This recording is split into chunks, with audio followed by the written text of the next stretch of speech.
I think it's not working, or? Right. I can hear you and I can see you. So, Okay. sorry for that. It seems that my browser was giving up. so, Yeah, so I sometimes it restarted, happens. I restarted the browser, so it's working now. Okay. I think we're in time. That's good. The only thing I Yes. don't know how to start the presentations. Yes. If I In the lower part of the page, yeah, you should see a tiny play. bar with the play button, and there is a list of the papers. Okay, great. I think it Okay. should. I think it should Okay. So be. I pass you the control of the Uh, session. Thank you, that Franz. That's great. Thanks a lot. So I hope that this technical issue is not arising again. So welcome here to the second session of today. We are here session regression testing and debugging. And I'm going to play the first presentation, comparing and combining analysis-based and learning-based regression test selection. And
Okay, thanks for the presentation. This, okay, yeah, fine.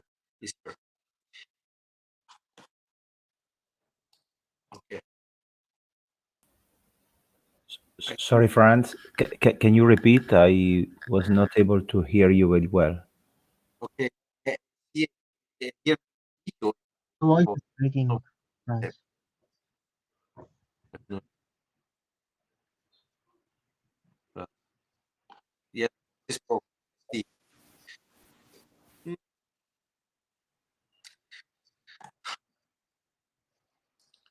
Okay, try it again.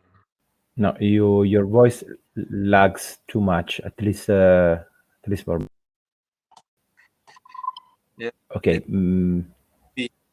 I don't know how to deal with that.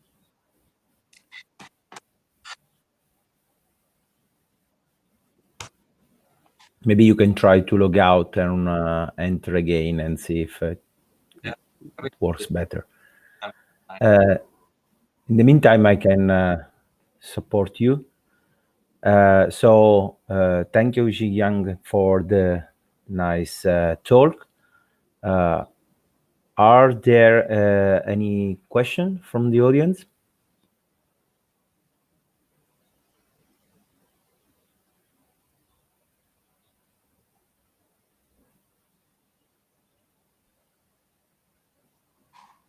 So hello. Hi. Hi, it's working now. Yeah, now it's working. I don't know what happened. So I'm sitting in. So okay. Any question? Let's ask. Oh, you asked already, I think. No, I asked it. It seems that there are no questions from the audience. I don't know if you have any question or some question. Yeah, I have one, of course. I was wondering. So the machine learning was applied separately to all the different open source projects.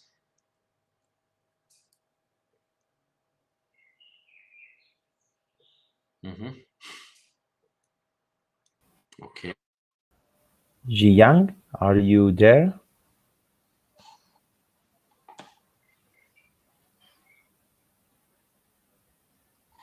He left now. It seems that he left. I think, Oh, Hi. Bao. Hi, Bao. Yeah, hi. I think he's online, but I don't know, maybe some connection issue. Yeah, strange today. I'm sorry. Okay. So we may wait until he's back, but yeah, okay. Hello.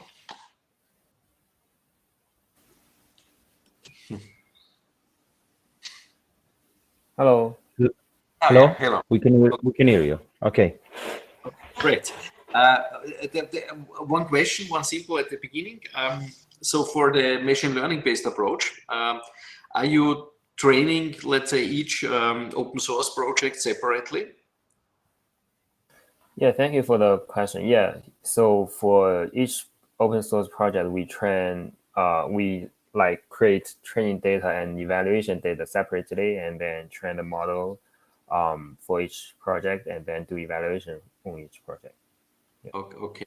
So that means basically that when you want to apply it, you have always this training phase included, basically. So not like with static and dynamic approaches to this regression testing problem where you can apply it to any open source or to any Java project. You have to apply training first and then use it.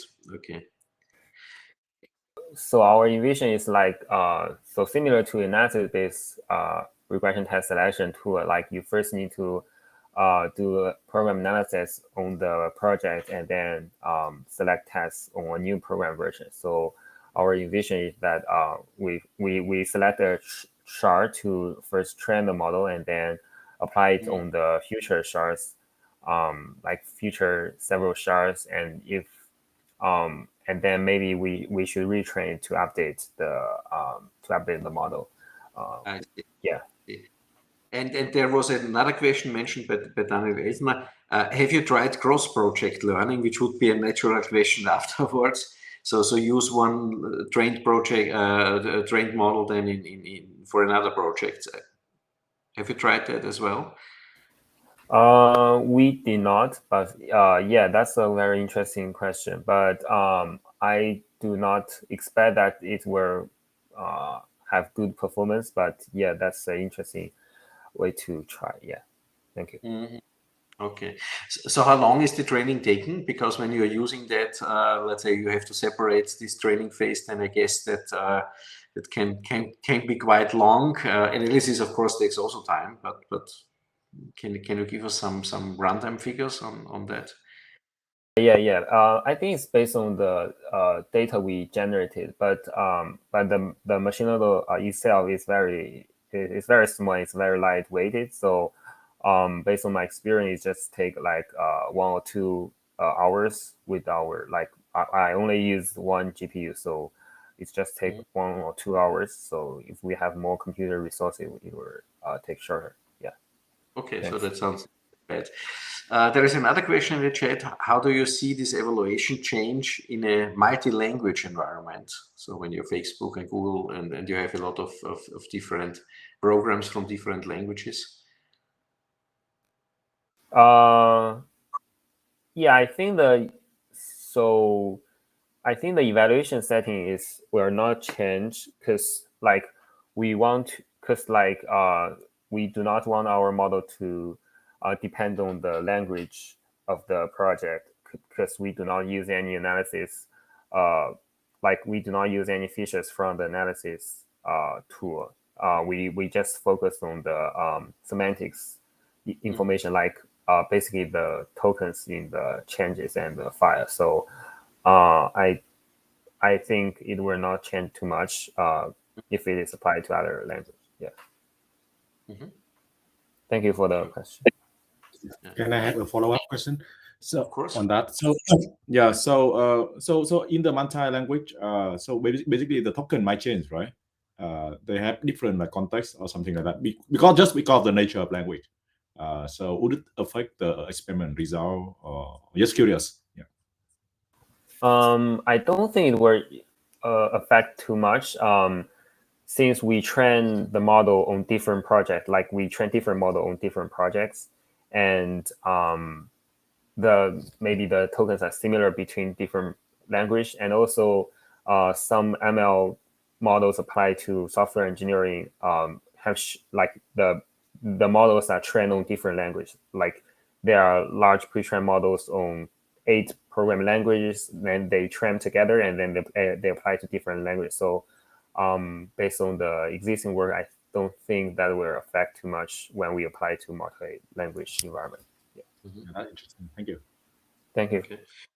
So maybe an add-on question for curiosity. So you use these mutation operators for obtaining the training data, and then you used the let's say real changes more or less for the evaluation to some extent, at least. Have you checked how close these things are? So basically, is there for the changes? Is it similar to the mutated programs, or are they completely different? Yeah, thanks for the question. So I think so basically we use 2 mutation testing tools, and they use different operators, and they have some overlapping operators, but they also have different operators. So the reason we use 2 mutation tools is that we don't want to have some problem with that because they are too similar. So we use different mutation tools to make sure that the mutators are different, and our tool can generalize to different changes. Yeah, so there are some overlapping operators, but they are different operators. Yeah. Okay. Thank you. Yeah, thank you. Good. Any quick question? Okay, so if not, thank you very much for all the answers, your presentation. And we are going to the second presentation in time, which is good. pro-based syscall tracing for efficient and practical file-level test traces. And I will try. I hope that there are no further issues with my network connection coming up. Sorry for that.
Any questions?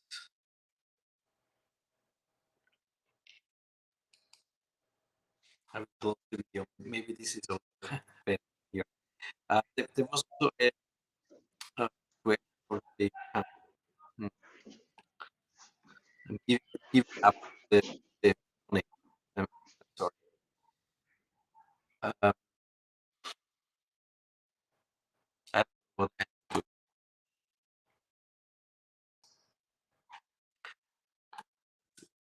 Sorry. Can you give me? Franz, let's try again rejuvenation process. So log out and Give up. Maybe you start it and come back. One question.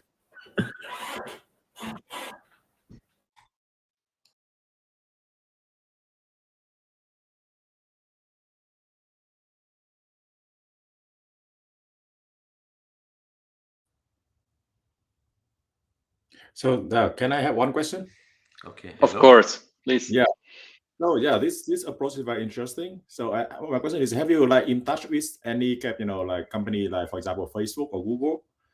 This approach, I think they are already so like in their internal system, they use like they really want to have a lightweight like process like to analyze the dependency. Yeah, then I think it's very useful for them. Yeah. So just a question. Yeah. So we haven't been in contact with them, but as I said, we have an industrial case study that we recently published where we are using this for test selection, and it works very well. And also, I think if this has to be used inside a container, and that's I think one of the use cases where system call tracing using these probe-based approaches might be more difficult because you would have to mount in essentially so some of the Linux capabilities into the container. In this case, you could do something like binary instrumentation, dynamic binary instrumentation, which could then rewrite the binary to do the system call hooking. So that would be an alternative approach. And I think it's both approaches would be very scalable. As we've seen, it's very scalable in our case. So in the industry setup, actually, they have the system continuously running, right? So you have a log already there, the trace already there. So maybe we can just use the history log to infer the dependency too, without like actually running the in separate run. Yeah. So that Okay. might be useful. Okay. Yeah. Mm-hmm. Maybe one question. So you mentioned that this overhead is different for the different operating systems. So in Windows, I think it was more or less twice. Have you any reasons for that, or just a question of correct? I think it's a matter of the implementation, and dtrace was ported to Windows, I believe, in 2019.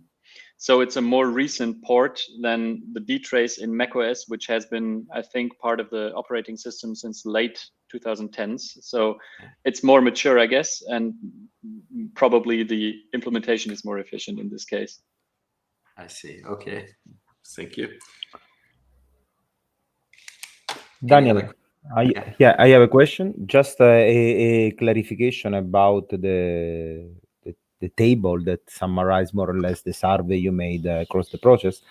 So as you reported, you found 25 different projects that were respecting your requirement, but and they were classified as multi-language, but most of them were classified in multi-language because they were based on some DSL. Okay. Then yeah. Okay.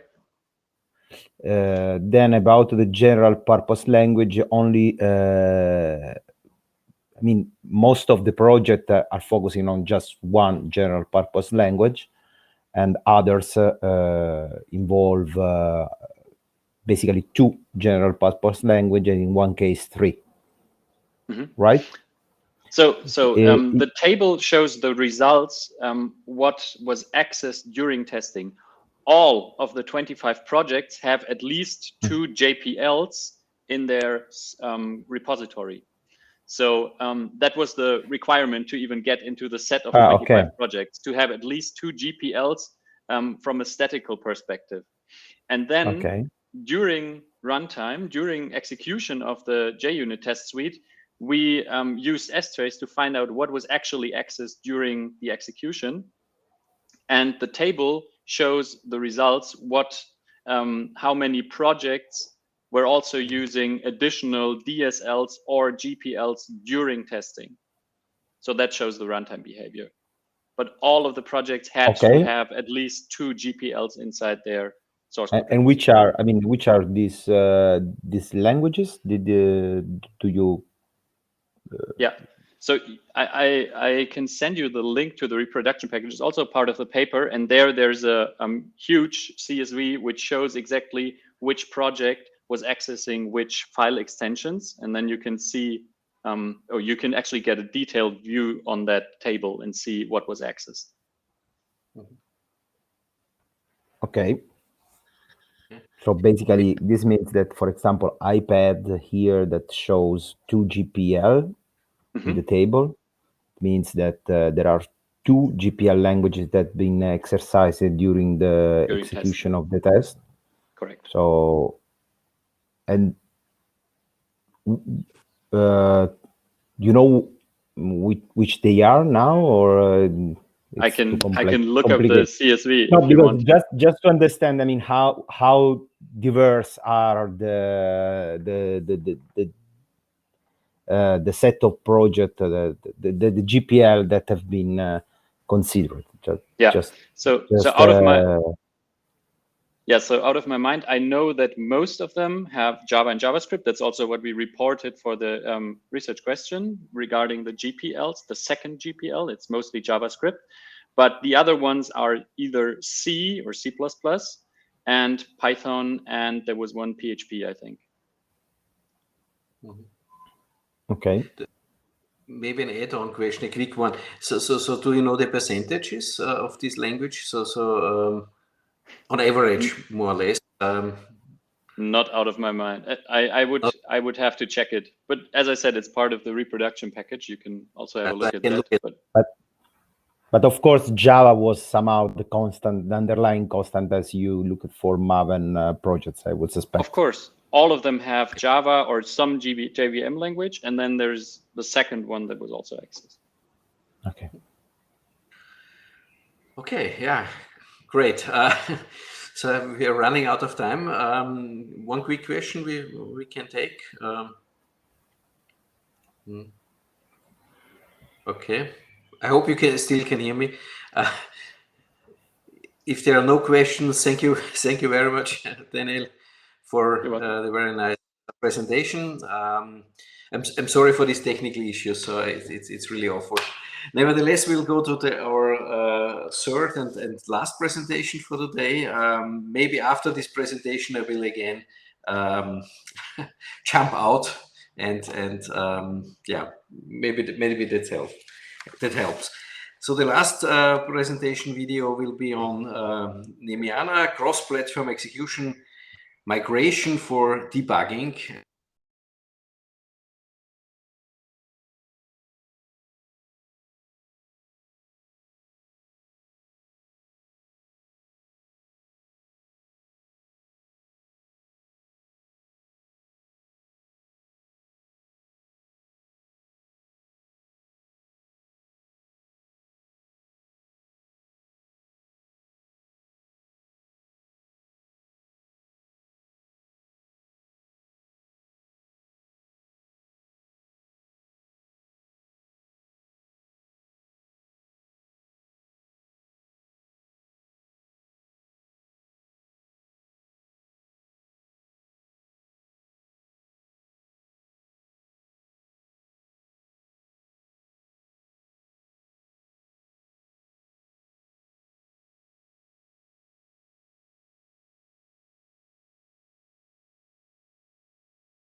So I'm trying it again.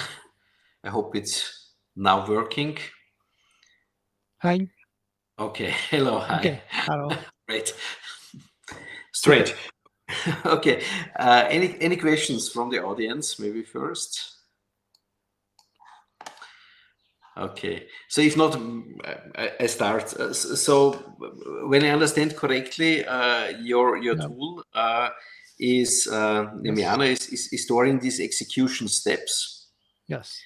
And so one question would be: is it storing all the execution steps when I start the program? Oh yes. In the embedded program, the reset is occurred. The entry point is fixed by the CPU cores. So, Oh. So I see. Okay. I see. Okay. Okay. And So- the other question is regarding, let's say, the usability. So executions steps or these execution states, I understand, but aren't they very much different in different CPU architectures? Oh, yes. So it depends on the CPU architecture, but the different but the registers and the memory is general. So execution state the model is general. That's not depend on CPU architectures. Right. Yes. But in one architecture you may have only one register, in other architectures you have several registers. Yes. And the question here is, when you want to transfer from one architecture to another, then isn't it that we cannot translate another CPU architectures. So only migrate in the same architectures. Okay, so that was a question. Okay, that's a limitation. Okay, now I understand. I see. Okay. Another question was regarding this. So QEMU is an emulator, but it was faster than the CPUs. So it Less is. quite. Yes. Can you explain in more detail why this is happening? Yes. The so the it depends on how to write or read a CPU state. So QM is locally executed, so the locally communication is very fast. But FPGA or the CPU board is a remote connection, so it is very small. But I think the FPGA more next we want to tune the transport mechanism so we can get more faster communication. I see. But for the debugging, you're using GDP basically. So it's more or less a framework for debugging where you can apply different, let's say, computers mainly on the same architecture level, more or less, and you use GDP for the internet debuggers or for the programmers.